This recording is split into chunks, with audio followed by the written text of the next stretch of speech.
Alexandra est avec nous. Bonsoir Alexandra. Bonsoir Jean-Luc. Alors Sylvain, vous nous disiez qu'il n'y a que des hommes dans les prisons d'hommes et que des femmes dans les prisons de femmes. C'est pas tout à fait le cas, Alexandra. Non, pas tout à fait. Quelle est votre profession? Je suis gardienne de prison. Vous êtes amoureuse d'un homme depuis 1 an. Oui. Vous êtes tombée amoureuse dans le cadre de votre travail. Quelle est la profession de votre amoureux? Il est détenu. Mais donc il ne s'agit pas d'un collègue. Non. Pour quel motif cet homme a-t-il été emprisonné? Coups et blessures et entraîné la mort. Ça vous fait pas peur, ça? Non, ça va. Comment vous êtes tombée amoureuse de lui? Oh, ça a pris du temps. C'est petit à petit, à force de discussion. Voilà quoi. On apprend à se connaître et... Qu'est-ce qui vous a fait craquer chez lui? Son côté mauvais garçon? Entre autres. Il est fort différent des hommes que j'ai fréquentés jusque-là. C'est-à-dire? Justement, les hommes que je fréquentais avant étaient beaucoup plus sages, beaucoup plus réservés. Et vous aviez envie d'aventure? J'irai pas jusque-là, parce que bon, une aventure pareille, on s'en passerait. Ouais, c'est très difficile d'avoir une relation entre gardien et détenu. Ouais. C'est rare.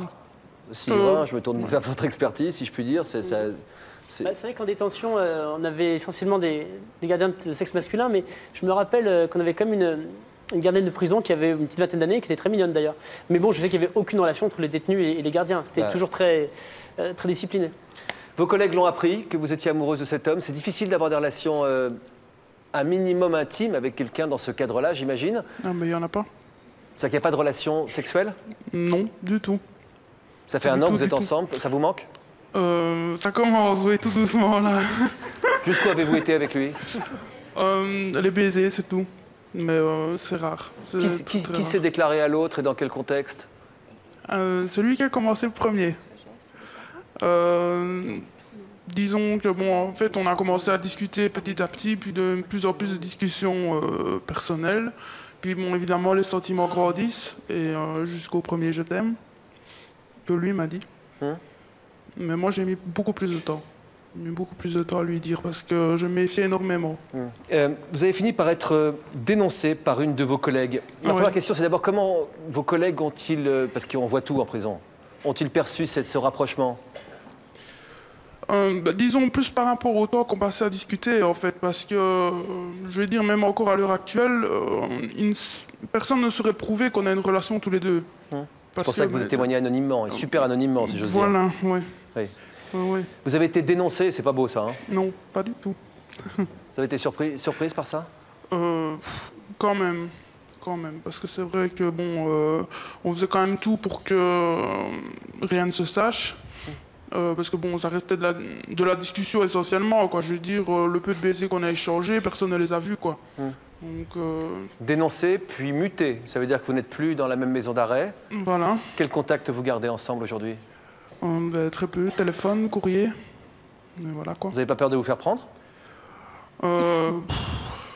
Si, quand même, par votre signature? Non, parce que je ne signe pas. Je ne signe pas du tout. Oui, quand même. Par votre écriture? Non. D'accord. Combien de temps vous pensez pouvoir tenir sans le voir? Parce que s'il y a eu coups et blessures avec mort sans intention de la donner, ça peut prendre du temps. Là, il a été condamné à 2 ans et demi, donc logiquement... Oui, parce qu'il n'a pas été reconnu coupable de la mort, en fait. D'accord. Donc c'est juste des coups et blessures.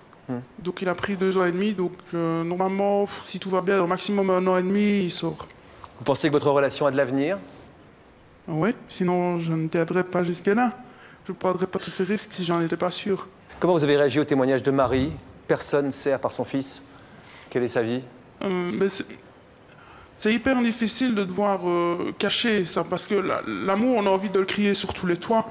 Donc bon, c'est vrai que c'est toutes des situations qui sont hyper difficiles, quoi, parce que on aime, et c'est vrai qu'on a envie d'aller jusqu'au bout de cet amour-là, et on ferait n'importe quoi pour y avoir droit, pour avoir la personne qu'on aime près de soi. On a envie de le voir tout le temps. C'est infernal, quoi. On prend des risques énormes. J'ai l'impression que vous souffrez pas mal, hein? Ah oui, c'est hyper frustrant. C'est super frustrant. Parce que si je résume, si j'ai passé 5 minutes dans ses bras, c'est beaucoup, quoi. En tout? En tout, oui. Par petites secondes additionnées? Voilà, oui. Et c'est aucun moment d'intimité, c'est bon, quand on se voit, bon, on se parle comme je parle à un copain, quoi. Merci Alexandra pour votre témoignage. Sylvain, vous pensez que c'était possible? Pardon? Ce genre de relation en prison?